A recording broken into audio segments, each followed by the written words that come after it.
पण गेले वाया, पाहता पंढरीचा राया, नाही भेदांचे ते काम, गळूनी गेले क्रोध काम.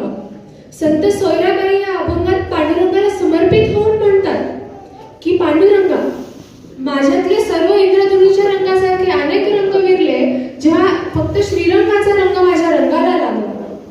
मी तू माझं तुझं हे सगळे भेद विरून गेले, जेव्हा नजरेत पंढरीचा विठुराया बसला आणि परमात्मा आणि चराचर हे एकरूप असताना काम क्रोध यासारख्या भेदांना मिळाला अद्वैताचा मंत्राग्नी. संत परंपरेत अविरत अखंड भिनलेला अद्वैत सिद्धांत वेदांच्या उदरी निपजला होता.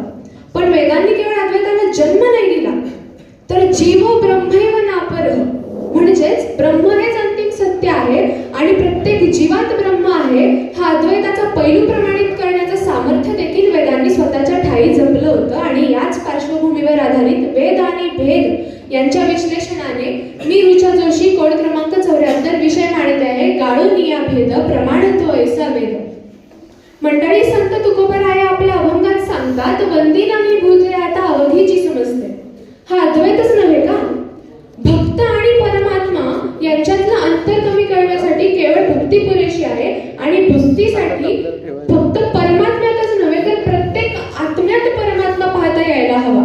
म्हणजेच काय, तर मनुष्य, सजीव, निर्जीव, प्राणी, निसर्ग हे सर्व भगवंत आहेत, यांच्यात कुठलाच भेद नाही आणि हे सर्व एकरूप आहेत असं जेव्हा मला जाणवेल तेव्हा मी ठरेन खरा भक्त आणि यांच्यातले भेद वगळून मी भक्ती करेन. तेव्हा माझ्या आणि परमात्म्यातल्या एकरूपतेला केवळ आणि केवळ वेदच प्रमाणित करू शकतील. इहलोकी तोची सर्वाभूती राम, शरीराचा भ्रम नेणे कदा नाम. म्हणजे काय, तर या चराचरात केवळ एकच राम आहे आणि या एकच रामाचं अस्तित्व अबाधित ठेवून शरीराचा भ्रम न मानता, शरीराच्या मायेला बळी न पडता केलेली भक्ती म्हणजेच खरा राम नाम जप. जेव्हा मी भेद गाळेन तेव्हा ठरेन मी अद्वैत आणि तेव्हा वेदच देतील अभेद्य आणि भेद सारलेले प्रमाण माझ्या आणि परमात्म्याच्या एकरूपतेला. समुद्रामध्ये अनेक लाटा असतात, त्या समुद्रातल्या लाटातली तू एक लाट आहेस, मी एक लाट आहे, तो एक लाट आहे. पण जेव्हा मी या लाटांना समुद्र संबोधेन तेव्हा जपेन मी प्रमाण वेदांचं. कारण लाटा लाटात आणि लाटा समुद्रात भेद आहे, पण हा भेद शून्य आहे. मी कोणी प्रवासी नाहीये, तर अनंत मार्ग मी आहे आणि या मार्गाला पूर्णपणे अर्पित होऊन जेव्हा मी माझ्या आणि परमात्म्यातला भेद कमी करायचा प्रयत्न करेन तेव्हा वेद देतील साक्ष माझ्यातल्या भक्तीने तेवत असलेल्या अद्वैताला. कारण अद्वैत म्हणजे मी विश्वात न हरवता मला माझ्यातच अवघं विश्व गवसणं. वेद प्रमाणास मी पात्र तेव्हा ठरेल जेव्हा मी होईन ते पुष्प भगवंताच्या पायी वाहिलेलं.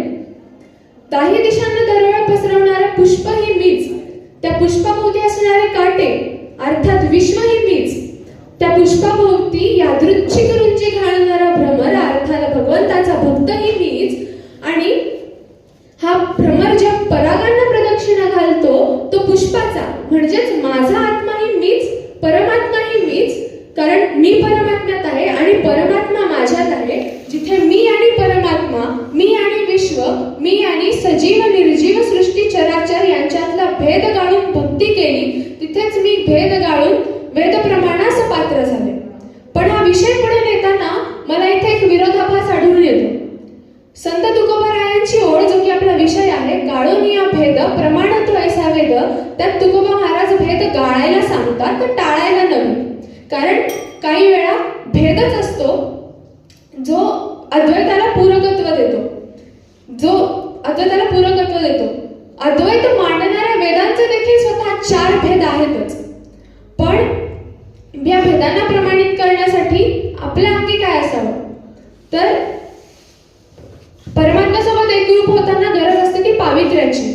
आणि जेव्हा अद्वैत गाठण्याच्या सुखाने या पावित्र्याच्या डोळ्यातून अश्रू येतो, ते अश्रू म्हणजे प्रेम. स्वतःवर, विश्वावर, परमात्म्यावर आणि अनंतावर असणारं प्रेम. आणि हा प्रेमच गाळतं भेद आत्म्या आणि परमात्म्यामधलं. आणि या प्रेमाने जेव्हा भेद गाळले जातात तेव्हा प्राप्त होतो अद्वैत. आणि पण धन्यवाद.